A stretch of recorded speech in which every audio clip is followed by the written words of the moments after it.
before paint and after most of our body work was done. I had to resculpt this whole back piece here. It was busted out and they just bondoed it in, so I reglassed all of that. All along here you still see them, but they're now filled in. There were scratches, or not even scratches, but checking, really bad checking where they had the red stripes. Those have all been filled. All the holes have been filled. Going through. There's still some areas I'm sure that will show up during blocking, but it's coming along. We're almost ready. You hear the kids in the background yelling. We still have some more taping to do. This was taped last week, so some of it has come off. We're gonna have to fix a little bit of that before we get to the actual spraying. But it's coming along. We survived a couple rainstorms, so it's not be too bad.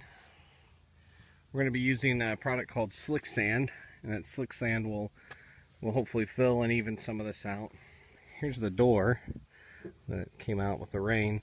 Here's the door. There was a hole here. It's been welded in, and here it's all metal. It's welded in and then smoothed out. This came out pretty decently. Filled in the old holes up at the top where the old awning went. We won't be reusing that awning.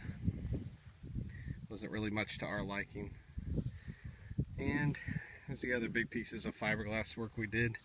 This side was all caved in, busted out in an accident. Had a big hole and they just bonded over it. We re-glassed that, sanded everything back out, filled it. The same thing here. Along here, these were all holes through here that have been all filled in. Down here was a hole that's been filled. It was everything was glass first. It wasn't just filled in with Bondo. It was all fiberglassed over. So it should hopefully be strong and intact and won't come apart again. There it is. Hopefully the next time we do this, we'll have a nice coat of paint on it.